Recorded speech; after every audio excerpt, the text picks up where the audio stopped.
Start recording और सीधे PPT पे आते हैं। नमस्कार साथियों, शिक्षा शास्त्र की एक और क्लास में आप सभी का स्वागत करता हूं। मेरा नाम है निकेत। चैनल पर जितने भी लोग नए हैं चैनल को जरूर लाइक सब्सक्राइब शेयर करें, क्योंकि यहाँ पे शिक्षा शास्त्र विषय से जुड़ा टॉपिक रेगुलर अपडेट होता रहता है। तो हम लोग अब साइकोलॉजी फिर से पढ़ना शुरू करेंगे, यानी अगर हम बात करें तो मनोविज्ञान की।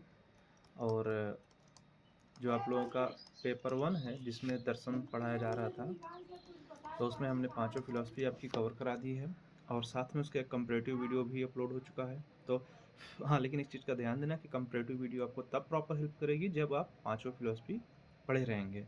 तब वो समझ में आएगा कि वो शॉर्ट में आप कैसे एक ही वीडियो देख के 20 से 25 मिनट में कवर कर सकते हैं।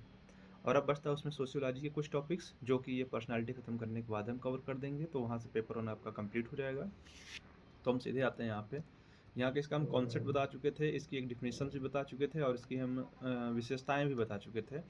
आज जो हम लोग पढ़ने वाले हैं वो व्यक्तित्व के सिद्धांत पढ़ने वाले हैं कि इसमें कितनी टाइप की थ्योरीज आती हैं पर्सनालिटी में। ठीक है, तो अगर हम डिवाइडेशन की बात करें तो कोई क्या करता है, इसके नेचर के रूप में बांटता है, कोई मीनिंग के रूप में समझने की कोशिश करता है। सबका अपना अपना पॉइंट ऑफ व्यू है। तो लेकिन इसको जो मेजरली जब हम बांटते हैं तो कुछ टाइप्स में बांटते हैं। जैसे अगर हम बात करें टाइप्स, यानी सीधे सीधे जो टाइप्स का मतलब हिंदी में होता है ना प्रकार, तो वही। तो इसमें हिप्पोक्रेटस आते हैं, क्रिस्टमर आते हैं, विलियम सेल्डन आते हैं, कार्ल यंग हो जाते हैं। तो इनमें से तो फिलहाल आपको सभी को पढ़ना है। ठीक है, इनको भी पढ़ना है, इनको भी पढ़ना है, मतलब जितने नाम लिखे आपको सब पढ़ना है। फिर आता है गुण दृष्टिकोण, यानी ट्रेट थ्योरी आती है। ट्रेट थ्योरी में क्या होती है कि ये व्यक्तित्व की विशेषताओं, कोई गुण हैं उनको पकड़ के एक्सप्लेन करने की कोशिश करते हैं, जिसमें से आलपोर्ट आते हैं, कैटल आते हैं। ठीक है, हेंस का आइजन का सिद्धांत आता है। तो ग्रेजुएशन लेवल पे इन दोनों को अभी फिलहाल इनको आपको नहीं पढ़ना है, लेकिन कैटल हो गए और आलपोर्ट हो गए, इनको पढ़ना है। इसके बाद अगर दोनों को वो कर दिया जाता है तो इसमें आते हैं प्रकार सह दृष्टिकोण। तो इसमें सबसे जो कम आते हैं, सबसे खतरनाक जिनकी थ्योरी है और कंट्रोवर्शियल भी है, तो वो आते हैं सिगमंड फ्रायड का सिद्धांत आता है। उसके बाद अगर हम ह्यूमनिस्टिक अप्रोच की बात कर देते हैं तो इस पर फिर कार्ल रोजर्स आ जाते हैं जिनकी सेल्फ थ्योरी है। फिर अब्राहम मैस्लो आ जाते हैं जिनका सेल्फ एक्चुअलाइजेशन है। और ध्यान देना, ये थ्योरी यूज हो जाती है लर्निंग में भी। ठीक है, और इसी तरह अगर हम जब लर्निंग में आते हैं तो जॉन डॉलर्ड की आ जाती है। तो खैर यहाँ आपको नहीं पढ़ना है। और ये बच्चे जैसे थ्योरी अल्बर्ट बंडूरा की सोशल लर्निंग थ्योरी है, तो ये जो है ये प्रॉपर आपको लर्निंग में पढ़ना है और पर्सनालिटी में भी आप पढ़ सकते हैं। लेकिन ये मोस्टली होती है पीजी के बच्चों के लिए, या जो बच्चे नेट दे रहे हैं, नेट जेआरएफ दे रहे हैं, तो उनके लिए है। आप लोगों के लिए ग्रेजुएशन के लिए जो पीछे और यहाँ तक बस 3-4 थ्योरी पढ़ ली। तो आज हम एक थ्योरी कवर करेंगे। ठीक है, ये इंग्लिश वर्जन, इसको हम हटाते हैं। तो हिप्पोक्रेटस की बात करते हैं। अब इन्होंने जो एक्सप्लेन किया था अपने हिसाब से कि व्यक्तित्व क्या है, पर्सनालिटी क्या है, तो उन्होंने टाइप थ्योरी के अंदर इनको हम रखते हैं। और इन्होंने जो बताया था कि जो हार्मोन्स होते हैं या 4 प्रकार के द्रव्य होते हैं ह्यूमन बॉडी में। ठीक है, और उन्हीं के बैलेंस या वो बिगड़ता है, मतलब संतुलन कैसा है, उसी के प्रकार पे क्या होता है व्यक्तित्व का निर्माण बताते हैं कि उसी टाइप का उसका व्यक्तित्व होता है। और ध्यान देना, ये कहीं ना कहीं इंस्पायर है। अगर हम भारतीय दृष्टिकोण से बात करें तो स्नातक स्तर पे तो नहीं उतना ध्यान दिया जाता, लेकिन हमारे यहाँ होता है ना कि सतगुण, एक सुना होगा आपने, रजगुण और तमोगुण। सत का मतलब हम सीधे सीधे अगर बात किया जाए तो गुड से लेते हैं, इसको हम बैलेंस से लेते हैं कि इसमें अच्छाई बुराई दोनों होती हैं। और तम का मतलब हम लेते हैं प्योर इविलनेस से। ठीक है, तो उसी तरह इन्होंने भी 4 प्रकार के व्यक्तित्व बताएँ और उसकी खूबियाँ बताई। जैसे अगर शारीरिक द्रव की बात किया जाए तो इन्होंने सबसे पहले रखा ब्लड। ठीक है, अब इसमें जो व्यक्तित्व का प्रकार इन्होंने उसका नाम दिया सैंग्विन रखा। अब कहते हैं कि अगर इसमें रक्त की अधिकता हो, अब देखो नीचे एक एक्सप्लेनेशन पढ़ लेते हैं फिर इसको पढ़ते हैं। इन्होंने कहा कि यदि इन द्रव्यों में से कोई अधिक हो जाता है तो वही चीज़ उसको क्या होता है, प्रभावित करता है। ऐसा नहीं कि बाकी चीज़ें उसमें नहीं रहेंगी, वो ख़त्म नहीं हो सकती हैं कोई भी चीज़। परंतु क्या होता है कि जो चीज़ जितना ज़्यादा होगी उसका पर्सनालिटी या व्यक्तित्व उसी के जैसा हो जाएगा। उसके पास सब कुछ बैलेंस रहेगा तो वो बैलेंस सिचुएशन में चलेगा। जैसे अगर बैलेंस सिचुएशन को हम समझ लें, अगर हम कह दें अगर 100% है कोई चीज़, उसको हम डिवाइड कर दें 4 इंटू में, तो वो नियरली आ जाएगा 25% सब में। अगर 25% है तब तो ठीक है, वो सब चीज़ है। इन केस अब इसी में कोई चीज़ उसमें घट बढ़ जाए तो उसका पर्सनालिटी फिर प्रॉपर उस रूप में चला जाता है। ठीक है, जैसे इन्होंने एग्जाम्पल भी दिया है कि अगर रक्त अधिक होने पे व्यक्ति खुशमिजाज और मिलनशील हो जाता है। यानी जो होता है ना, अगर यही चीज़ आगे पढ़ेंगे हम लोग एक्सट्रोवर्ट को समझ लेना। यंग की थ्योरी में 2 टाइप आते हैं, इंट्रोवर्ट और एक्सट्रोवर्ट।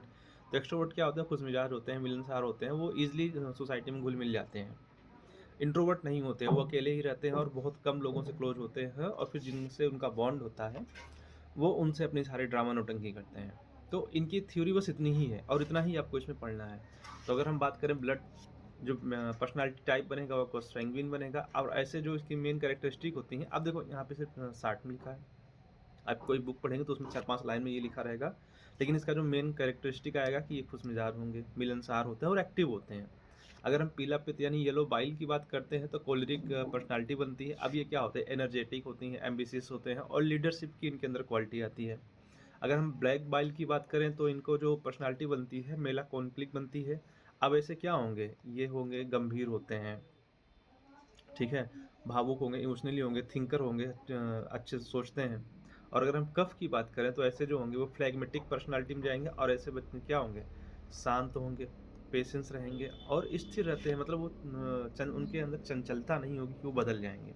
और यही चीज़ आगे एक्सप्लेन भी करते हैं कि कोई भी टाइप में क्या होता है कि अगर इसमें से अगर मान लीजिए ब्लड अधिकता है तो जिस चीज़ की मात्रा ज़्यादा होगी उस पर्सन का व्यक्तित्व उसी के अनुसार हो जाएगा। खैर लेकिन एक चीज़ ये भी ध्यान देना है कि थ्योरी आपको पढ़ने के लिए है, पढ़ना है, परंतु इसका कोई प्रूफ नहीं है कि हम आप प्रमाणित करने के लिए इनके पास कोई सोर्स नहीं था, लेकिन फिर भी हम थ्योरीज पढ़ते हैं बट इनको ऑथेंटिक नहीं माना जाता है। इसी तरह जैसे हमने बताया ना कि भारतीय दृष्टिकोण में भी चलता है कि हम कहते हैं कि 3 प्रकार के दृष्टिकोण हैं, जैसे यहाँ पे वो कहते हैं कि 3 प्रकार के हैं, आप या तो सात्विक होंगे या तो राजसिक होंगे, थोड़ा मैं इसको एक्सप्लेन कर देता हूँ तो समझ में आ जाएगा, या तामसिक प्रवृत्ति के होंगे। ठीक है, सात्विक प्रवृत्ति का देखो मैं बहुत अच्छा एग्जांपल देता हूँ, हमारे यहाँ देवी देवताओं को आप रख दीजिए। अगर इंसानों में बात करें तो ऋषि मुनियों को रख दीजिए, ठीक है, क्योंकि वो लोग हमेशा अच्छे कार्यों में लगे रहते हैं। एक सीधे शब्दों में कहा जाए कि जिनके अंदर honesty is the best policy वाला गुण हो, दया, करुणा, इमोशंस जैसी चीज़ें हों तो वो सात्विक हो जाते हैं। राजसिक में क्या होता है कि हमारे क्षत्रिय योद्धाओं को रख दो, ह्यूमन में अगर हम बात करें, जो एक्टिव होते हैं, चीज़ें भी करते हैं, और इसलिए क्योंकि राजसिक इसलिए कहा जाता है कि इसलिए नहीं कि राजा हैं, नहीं नहीं नहीं नहीं नहीं, वो गुण है उनके अंदर, जैसे कि एंगर भी जरूरी होता है पर इन पे ज़्यादा होता है, लेकिन साथ में इनके यहाँ सारी चीज़ें बैलेंस होती हैं, ठीक है। और फिर जब हम बात करते हैं तामसिक, तो तामसिक प्योर इविलनेस होता है। और अगर हम अपने भाषा में नॉर्मली हम लोग आए अपनी लाइफ में तो आलसपन ऐसे रख लीजिए, आलसी आप हैं, ठीक है, कोई काम नहीं करना चाहते हैं, कामचोर हैं, ठीक है, सोते ही पड़े हैं दिन भर। तो ऐसी जो प्रवृत्तियां होती हैं तो उनको तामसिक कहा जाता है। तो ये भी पॉइंट ऑफ व्यू होता है पर्सनालिटी के अकॉर्डिंग। और यही चीज़ मैं आगे आप लोगों को रिलेट करूंगा फ्राइड की थ्योरी से बाद में। तो यहाँ की क्लास में यही था कि मेनली अगर हम हिपोक्रेटस की बात करें तो उन्होंने 4 इनकी थ्योरी आती है ट्रेट टाइप में, सॉरी टाइप थ्योरी में आती है। इन्होंने 4 प्रकार के व्यक्तित्व बताए, वो भी किसके आधार पे, 4 प्रकार के शारीरिक द्रव द्रव पे। तो बस आपको याद रखना है कि चारों शारीरिक द्रव क्या थे, व्यक्तित्व के प्रकार क्या थे और उनकी कैरेक्टरिस्टिक क्या है, और इतना एक्सप्लेन कर देंगे तो हो गया आपका काम। फिलहाल इतना ही है, इससे ज़्यादा नहीं है इनकी थ्योरी में। और अगली जो थ्योरी हम पढ़ेंगे इनके बाद सेल्डन या क्रेस्टमर की पढ़ेंगे। तो आज की क्लास के लिए यहीं तक है, हम बात करते हैं। जितने भी लोग देखो इसको देख रहे हैं, चैनल को जरूर लाइक सब्सक्राइब शेयर करो। प्रॉपर वर्क करते हैं हम भी, तो आप लोग भी अपना थोड़ा सपोर्ट दिखाइए और मुझे भी ये क्या है ना कि खुश मिजाज बनाइए कि हाँ व्यूज़ आ रहे हैं, ऊर्जावान बनाइए जिससे मैं और वीडियो बना सकूँ, चिंतनशील की कैसे और इसको सुधार सकता हूँ, और शांत की कितने अच्छे से मैं काम कर सकता हूँ। ओके, सो मिलते हैं आप लोगों से नेक्स्ट क्लास में, तब तक के लिए थैंक यू। और हाँ, इसकी जो पीपीटी होगी तो जो पर्सनालिटी पूरी खत्म हो जाएगी तब एक साथ दे दूंगा, क्योंकि मैंने इसकी पीपीटी अलग अलग नहीं बनाई है, तो एक साथ ही बनाई है। तो जब ये पूरी क्लास ओवर हो जाएगी तो एक ही क्लास में, मतलब सॉरी एक ही पीडीएफ में आपको सारी पीपीटी मिल जाएगी, सारा कंटेंट मिल जाएगा।